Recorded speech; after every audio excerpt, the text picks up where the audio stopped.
अस्सलाम वालेकुम नाजरीन, I am Raza Haider from Islamabad. अभी अभी दुबई एयर शो से न्यूज़ आई है कि तीजा एयरक्राफ्ट क्रैश हो गया। और मेरा आज का व्लॉग का मकसद भी यही है कि आप लोगों के जहनों में जो सवालात होंगे कि तीजा एयरक्राफ्ट प्रोग्राम क्या है, ये एयरक्राफ्ट क्या है, क्रैशेस के क्या रीज़न हो सकते हैं, हम इसको इस छोटे से ब्लॉग में कवर करेंगे। एक एविएशन का प्रिंसिपल है जेम्स रीजन, जो कहता है कि crashes don't happen in a day, it happen in years, it build up in years, there are the series of errors into it. तो हम देखने की कोशिश करेंगे कि वाइल इस क्रैश का रीजन तो अभी डिटरमिन करना बहुत मुश्किल है, whether it's a pilot error और may be a maintenance error और may be the systems error, कहना कबल अज़ वक्त है। लेकिन वो क्या सीरीज ऑफ एरर्स और चेन ऑफ एरर्स हो सकते हैं इसके पीछे, which can lead to this crash. देखिए, पिछले काफ़ी सालों से इंडियन एयरफोर्स एक डायलेमा का शिकार है और मैं मेनली इस वक्त 3 ऐसे कॉजेज़ डिटरमिन करूँगा और उनको एक्सप्लेन करूँगा, जो मैं समझता हूँ कि इस क्रैश का बैकग्राउंड रीज़न्स हो सकते हैं, जो हम सीरीज़ ऑफ एरर्स की बात कर रहे हैं। May not be the only cause but that can contribute to this crash. Number 1, LCA Tejas की डिलेज़ और उसके इश्यूज़। देखिए, ये प्रोग्राम 1983 में इनिशिएट हुआ था, एलसीए तीजा प्रोग्राम के नाम से, और उसका मेन मकसद था to replace the ageing fleet of Indian air force. लेकिन due to the continuous issues, जिसमें सिस्टम इश्यूज भी हैं, इसमें रेड टेपिज्म भी है, इसमें जो मेक इन इंडिया का एक अपना कॉन्सेप्ट है जो चाह रहे थे वो करना, उसके अंदर इंडिजनाइजेशन के इश्यूज हैं, इंजन के इश्यूज हैं, मल्टीपल इश्यूज की वजह से only 40 aircraft could be delivered in 40 years. Means के 2025 तक सिर्फ अभी तक 40 एयरक्राफ्ट डिलीवर हो चुके हैं। Indian air force chief AP Singh इसको बेशुमार दफा हाईलाइट कर चुके हैं। ये उन्हीं का इनफैक्ट कोट अनकोट है, 40 एयरक्राफ्ट इन 40 ईयर्स। और वे कह चुके हैं कि technology delayed is technology denied, यानी अगर हमें एलसीए डिले से मिला तो हमारे लिए वो इस्तेमाल का नहीं रहेगा। लेकिन हिंदुस्तान एरोनॉटिक्स लिमिटेड, जो कि इसको बनाता है, और एडीए एरोनॉटिकल डेवलपमेंट एजेंसी, जो कि इसको डिजाइन करता है, वो इसको डिलीवर नहीं कर पाए। इसका जो 40 एयरक्राफ्ट जो कि मार्क मार्क वन है, इसका जो अगला वर्जन है मार्क वन ए, वो अभी अंडर डेवलपमेंट है, अंडर प्रोडक्शन है। ऑल्दो के इंडियन एयरफोर्स ने उसको ऑर्डर किया हुआ है 83 देन ऑनवर्ड्स 97 एयरक्राफ्ट, लेकिन अभी तक वो डिलीवरी की स्टेज पे नहीं है। मार्क टू, जो कि इसका अगला वर्जन है, उसकी डिलीवरी समवेयर 2029 में है। एंड देन एमका, जो कि advance medium combat aircraft Indian air force का 5th जनरेशन प्रोग्राम है, उसकी डिलीवरी 2035 में। तो ये एक बहुत लंबा सीरीज ऑफ डिलीवरीज हैं, जो कि प्रॉब्ली जब जिस टाइम में डिलीवर होगी वो इतनी रेलिवेंट रहेंगी भी नहीं, ये भी एक क्वेश्चन मार्क है। लेकिन हुआ क्या इस डिलेज का? डिले का जो दूसरा कॉज एक्चुअली मैं समझता हूँ, जो प्रेशर आया, वो आया इंडियन एयरफोर्स के ऑपरेशंस में। डिलीवरी डिले हुई, स्क्वाड्रंस जो थे श्रिंक होना शुरू हो गए। इंडियन एयरफोर्स के स्क्वाड्रन की स्ट्रेंथ है 42। आज इंडियन एयरफोर्स के स्क्वाड्रंस 29 है। ये पिछले महीने तक 31 थे। दो स्क्वाड मिग 21 के लास्ट मंथ रिटायर हुए सितंबर में, और इस वक्त 29 है आउट ऑफ 42। और फर्दर ये श्रिंक हो रहे हैं और एजिंग फ्लीट है।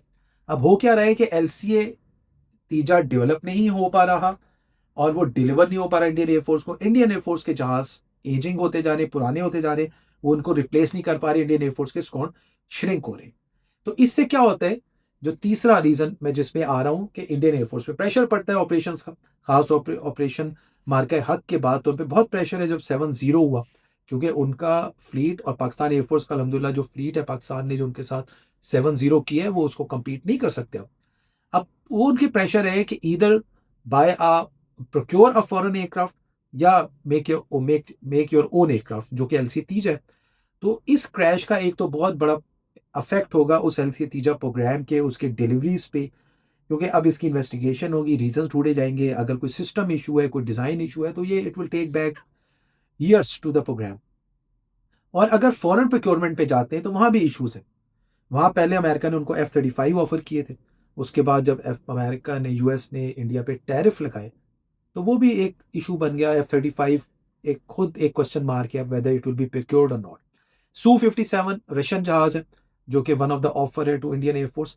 उसमें ऑल्दो कि रशिया टीओटी भी देना चाह रहा है प्रोडक्शन की, लेकिन रशिया के साथ प्रोक्योरमेंट जो है उसके एक अपना इम्पैक्ट होगा ऑन इंडो यूएस रिलेशंस। तो वहां भी एक क्वेश्चन मार्क है।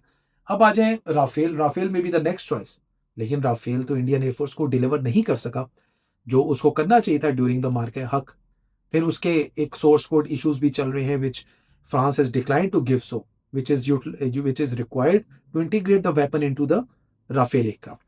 ये सारे एक इंडियन एयरफोर्स के ageing fleet issue, shrinking squadrons, LC Tejas के अपने डिलेज, फॉरेन प्रोक्योरमेंट के इश्यूज, ये मिल के इंडियन एयरफोर्स में एक मल्टीपल इस वक्त डायलेमा है। अच्छा, उसका इम्पैक्ट क्या हो रहा है? लास्टली इम्पैक्ट ये हो रहा है कि जो मोराल है इंडियन एयरफोर्स का वो लो हो रहा है। पायलट टू एयरक्राफ्ट रेशो इस वक्त बहुत कम है, मोराल लो है। और मोराल खासतौर पे मार्के हक के पास तो बहुत ही लो है कि हमारे पास वो कैपेबिलिटी नहीं है to fight with Pakistan air force. हमें वो कैपेबिलिटी दें। वो कैपेबिलिटी एलसी तीजा की शक्ल में इंतजार हो रही, लेकिन एलसी तीजा के इस क्रैश ने उस कैपेबिलिटी को बहुत पीछे कर दिया। फॉरेन प्रोक्योरमेंट आती भी है तो टाइम लेती है, इतनी जल्दी नहीं आ सकती। तो अब ये सारा मिलकर एक प्रेशर है ऑन द तीजास प्रोग्राम। मैं समझता हूं कि एनसीए तीजा अभी प्रॉब्ली रेडी नहीं था to have a display in a international air show, लेकिन प्रॉब्ली प्रेशर में आके उन्होंने इसको एरोबेटिक्स करवाए।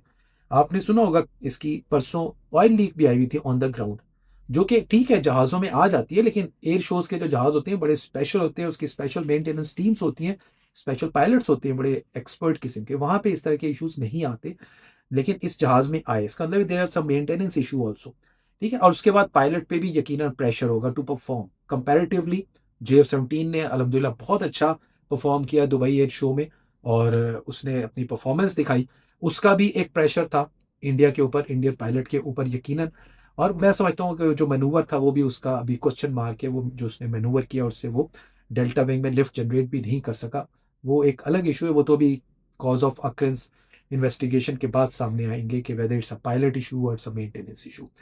तो मकसद मेरा इस ब्लॉग का ये था आपको बताने का कि एक सीरीज ऑफ एरर्स या लैप्सेस हैं इस एलसीए तीजा प्रोग्राम में, इसके पीछे, इस क्रैश के पीछे, विच मे कंट्रीब्यूट टू दिस क्रैश। उम्मीद है कि आप लोग को ब्लॉग पसंद आएगा, इंफॉर्मेटिव होगा। बहुत शुक्रिया। खुदा हाफिज।